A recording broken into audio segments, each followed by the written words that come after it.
Yo, Apis, you're back with some drama? Hello, GuitarRock. I want to ask, I was pulling on Awakened banner and I got 2 Esterosa. Now my Esterosa level 104. I told my friend, and he said stop pulling on Awakened banner, it just wastes your quartz and resource. So he recommended me to give Esterosa crit damage set option on Esterosa, and it can be more better than all characters on CS.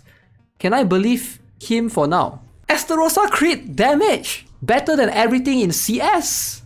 Dang! Hey, what is up guys? GuitarRock here, welcome back to another counter-side video. Alright, today we're going to talk about Awakened Seo Yoon. So I haven't really released or tell people my honest opinions, honest thoughts about Awakened Seo Yoon. So hopefully in this video, we can do that. Now, it's been about 3 days, 2 to 3 days since she was released, and I'm sure most of you guys who wanted her have already tried to pull for her. Whether or not you get her, that's a different story. I assume most of you guys managed to get her because I'm not sure, there's something really off with the banner. It feels like they buffed the rates, at least for me, because I did get lucky with my pulls. And I did pull on a couple of my other viewers' accounts, and they did get lucky as well. So, not sure about that. But anyway, let's talk about Awakened Seo Yoon in both PvP and PvE. Now, this is going to be like a straight up honest video. It's not me favoring any sides, saying that oh she's good because she's Holy Trinity or she's bad because I'm not a fan of Holy Trinity or whatsoever, but it's just an opinion. Alright, feel free to agree or disagree in the comment section below. First things first, in PvE, alright, right here as you can see, finish a stage. Let me show you guys the battle statistics right here, so hopefully to give you guys an idea. Alright, so this is Yuna, this is Seo Yoon. Alright, and I know in PvE, a lot of you guys are going to say the most important thing, right? Either PvE or PvP. When you look at Seo Yoon, because Seo Yoon can summon a unit, right? She summons the gun. So as you can see, Seo Yoon summons the gun, which is telekinetic rifle. So this is how much damage that this telekinetic rifle has. So ideally, to be fair, if we are looking at damage, we gotta compare them from both Seo Yoon and the rifle. But I'm comparing her with Yuna because I think it's the most fair out of all the comparisons, because Yuna has a Phoenix as well. In this case, it's Relic, right? Relic has the ability to, you know, do damage and a couple of other things, by the way, alright? So, the thing with the rifle, think about this, right? The rifle actually has a bit of CC, a bit of pushback. When she summons the rifle is able to push back the enemies. But Relic has something similar as well. Relic, which is from Awakened Yuna, has the ability to like drop the enemies down, if that makes sense, especially the backline, and able to hit them. So in this particular battle here that I just did in one of these military supply acquisition, this is one of the harder PvE stages that we have right now. So let me show you DPS so you guys get an idea. So Yuna beats out Seo Yoon. And I know you're gonna say, oh, you did deploy her earlier, right? But if you look at DPS, you can see clearly Yuna beats out Seo Yoon by a mile right here. Why do I say a mile? Let me show you guys. Because what you guys are not seeing is my gears. Alright, so this is what I have actually. So by the way, this is the stage that we're doing. So this is what I have on Seo Yoon. Alright, she has my best CDR gear. This is a PvP gear, I am aware of that. Alright, I know that in PvE, it's ideally recommended for Awakened Seo Yoon to use attack speed gear. But just to give you guys a context, this gear is definitely way better than what Yuna has, because my Yuna has no offensive ability at all. She's running full HP. So this is like what, giving her tankiness. It doesn't give her any offensive ability at all. If you look at some of the substats right here, anti-sniper, like what is that, right? What is that? And even then, damage-wise in PvE, 90% of the time, my Awakened Yuna was able to beat out Awakened Seo Yoon. I know there's a lot of Awakened Seo Yoon fans, but yeah, I'm not here to offend anyone, alright? Just giving my straight, honest opinion. I do think that Yuna, overall, is a much better candidate for the PvE contents that we have right now. Alright, in the future, maybe we'll see. Obviously, we're gonna have like Shadow Hall in the future, I am aware of that. Alright, let's talk about PvP then. We're gonna jump into PvP. I'm gonna show you guys a few battles that I did last night, so hopefully we can get an idea about a couple of things. Alright, just a quick recap of the gears. Like I mentioned, this is what I have. So in case you're wondering how much CDR I have right now, I have 59.5% CDR. Now I don't have 72% CDR, and I know that a lot of people have been saying that Seo Yoon is one of the few characters that really needs good gears, right? Same with Awakened Na Yubin. If you don't have good gears, she's just subpar.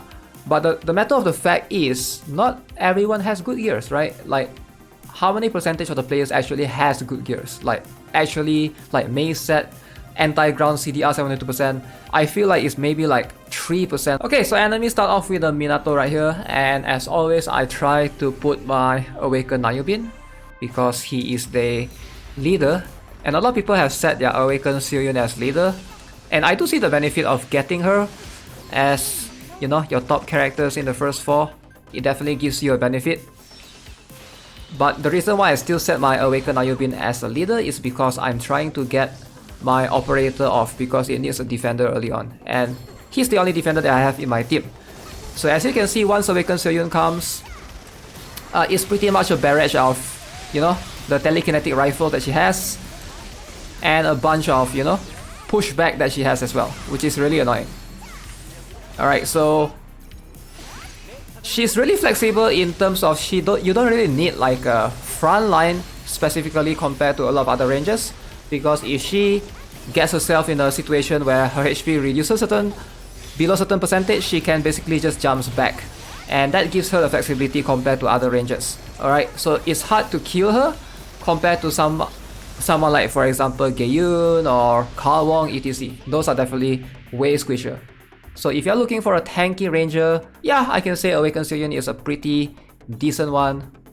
Let's show you guys the damage right here. As you can see, surprisingly, alright, Awakened Seo Yoon being a DPS right here, she does less damage than Nayubin. Now I know you're supposed to add up because you're supposed to add the rifle and hers together, but even then, this doesn't exceed my expectation because my Awakened Nayubin has like pure tank set, right? He has like HP evasion sets, whereas Seo Yoon has a CDR set, so that's gonna be more consistent in getting the skills off. So let's have a look at the DPS. As you can see, even in DPS, Nayubin still way higher, surprisingly, in that match. Alright, so let's have a look at one more battle here.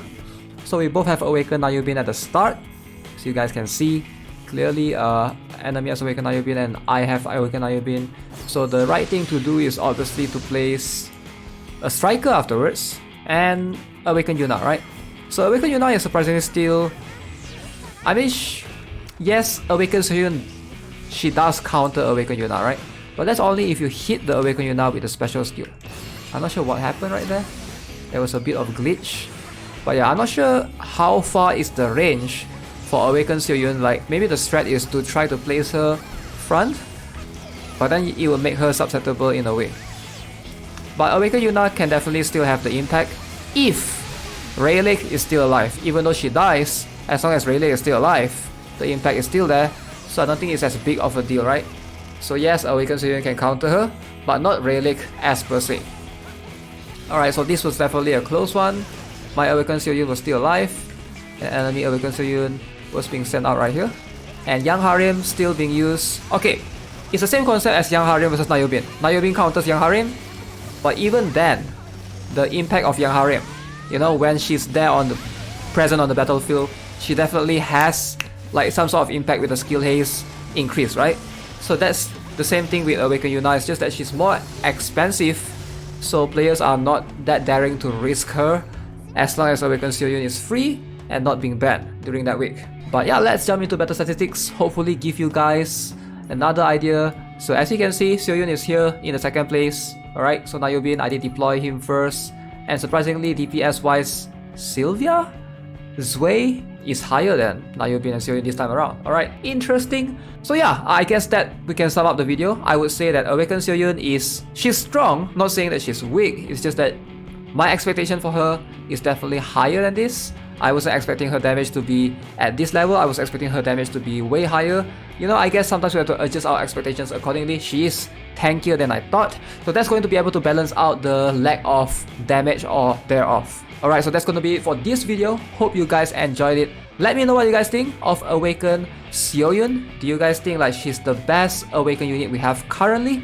Or do you guys think, you know, someone else is better? Let me know in the comment section below. As always, if you haven't already, subscribe to the channel, give this video a like, and I'll see you guys in the next one. Have a nice day. Goodbye.